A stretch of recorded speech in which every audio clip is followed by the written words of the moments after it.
सखियों, Sunday comment में आप लोगों का स्वागत है। सखियों, आप लोग जो सीख रहे हैं, जो हमारा क्लास चल रहा है, उसमें आप लोगों को डाउट था तो आज हम क्लियर करेंगे। तो चलिए हम कमेंट पढ़ते हैं। पहला कमेंट है राजू पावले जी का। तो इनका डाउट है, तो चलिए देखते हैं।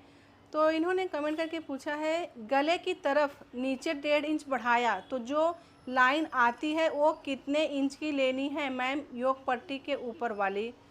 तो इन्होंने जो कमेंट किया है वो कटोरी ब्लाउज है। तो कटोरी ब्लाउज जब हम बनाते हैं तो 1.5 इंच की लाइन छोड़ देना है। आपको 1.5 इंच की लाइन छोड़ के उसके आगे डायग्राम बनाना है। तो जब हमारा तैयार हो जाता है डायग्राम, तो हम गले की तरफ से 5 इंच की लाइन आपको बढ़ाना है योग के ऊपर।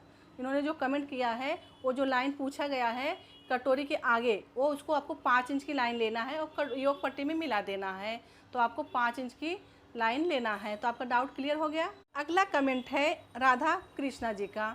इनका डाउट है, मैम ब्लाउज सिलते टाइम ब्लाउज का फ्रंट और बैक पार्ट कम हो जाता है, ऐसा क्यों। तो देखिए, बैक पार्ट में भी मार्जिन बढ़ाना है और फ्रंट पार्ट में भी मार्जिन बढ़ाना है।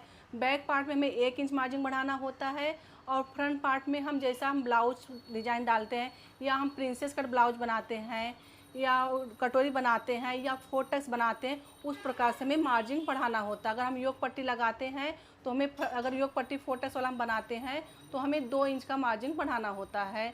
कटोरी का बनाते हैं तो 1.5 इंच का मार्जिन बढ़ाना होता है। तो आपको मार्जिन लेना है। अगर आप मार्जिन नहीं लेंगे तो आपका बैक पार्ट भी कम पड़ जाएगा और फ्रंट पार्ट भी कम पड़ जाएगा। तो आपको ध्यान देना है, मार्जिन लेके ही कटिंग करना है। अगला कमेंट है अर्णव जी का।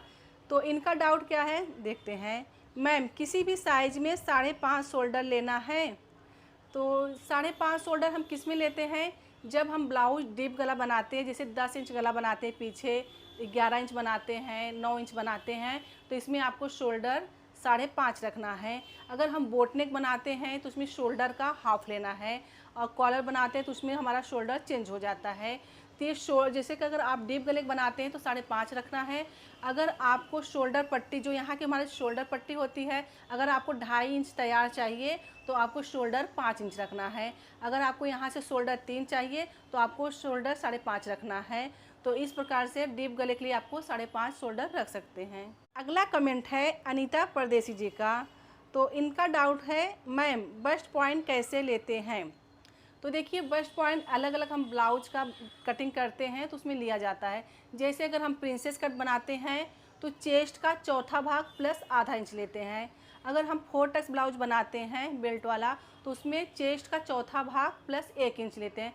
तो इस प्रकार से हम बस्ट पॉइंट लेते हैं। अगर आपके ब्लाउज में तैयार बस्ट पॉइंट कितना है तो उसमें आप देख लेना है ऊपर से कितना 9 आ रहा है, 10 आ रहा है, तो आपको सिर्फ आधा इंच बढ़ा के लेना है, क्योंकि आधा इंच हमारा शोल्डर में जाता है।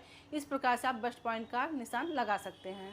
अगला कमेंट है रागिनी शर्मा जी का। इनका डाउट है, दीदी नमस्ते, आपने जो 2.5 इंच का टक्स लिया है वो हर साइज में सेम 2.5 इंच रहेगा। तो जी हाँ, आपको 2.5 इंच योग पट्टी के ऊपर से आपको 2.5 इंच लेना है, हर साइज में आप ले सकते हैं। अगला कमेंट है रक्षा गुर्जर जी का।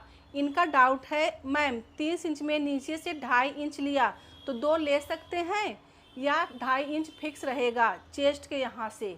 तो देखिए, इन्होंने जो कमेंट किया है स्लीव्स में कमेंट किया है। तो स्लीव्स जब हमारा चाहे जो भी साइज रहेगा, 30, 32, 34, 36 जो भी साइज रहेगा, अगर हम 5 इंच का स्लीव्स बनाते हैं तो हमें 2.5 इंच का शेप देना है। अगर हम 4 इंच का स्लीव्स बनाते हैं तो 2 इंच का शेप दे सकते हैं। अगर हमारा 3 इंच का स्लीव्स है तो हम 1.5 इंच का शेप दे सकते हैं। तो इस प्रकार से आप आस्तीन में शेप दे सकते हैं। अगला कमेंट है सुमन सिंह जी का। इनका डाउट है, मैम 40 के चेस्ट में 7 इंच शोल्डर आर्मोल लिया है, सही है या गलत, बताएं। तो सुमन जी, शोल्डर आपने लिया है 7 इंच, और ठीक है, लेकिन जो आर्मोल है आपको एक बार चेक कर लेना है। आपकी आर्मोल की जो गोलाई है 15 है, 16 है, उसका हाफ आना चाहिए 7 इंच पे। अगर आपका कम पड़ रहा है तो आप 7.5 लेंगे, अगर ज़्यादा हो रहा है तो आप उसको थोड़ा कम कर सकते हैं। इस प्रकार से आपको जाँच कर लेना है, यहाँ पे चेक कर लेना है। अगला कमेंट है, यहाँ पे जो नाम लिख के आ रहा है स्टिचिंग लर्निंग। तो इनका कमेंट है, पीछे का गला बंद हो तो शोल्डर और आर्मोल कितना लेना चाहिए। तो देखिए पीछे का गला जो होता है, ये जो जैसे हम कॉलर का लेते हैं तो आपका जो शोल्डर का हाफ लेना है। आपका जो इतना शोल्डर आएगा, जैसे समझो शोल्डर 16 है तो उसका हाफ जितना आएगा 8, तो 8 आर्मोल रहेगा, 8 शोल्डर रहेगा। ऐसा आपको लेना है बंद गले के लिए, क्योंकि उसमें कॉलर नहीं रहेगा, वो बंद गला रहेगा। तो कॉलर का बंद गले का सेम शोल्डर आर्मोल रहता है। सखियों, मैं उम्मीद करती हूँ कि आपका डाउट क्लियर हो गया होगा। इसी तरह से आप देखते रहिए, सीखते रहिए। जो भी आपको डाउट आ रहा है आप कमेंट में लिखते रहिए। तो समझे, सीखे, सफल बने। मिलते हैं अगले क्लास में।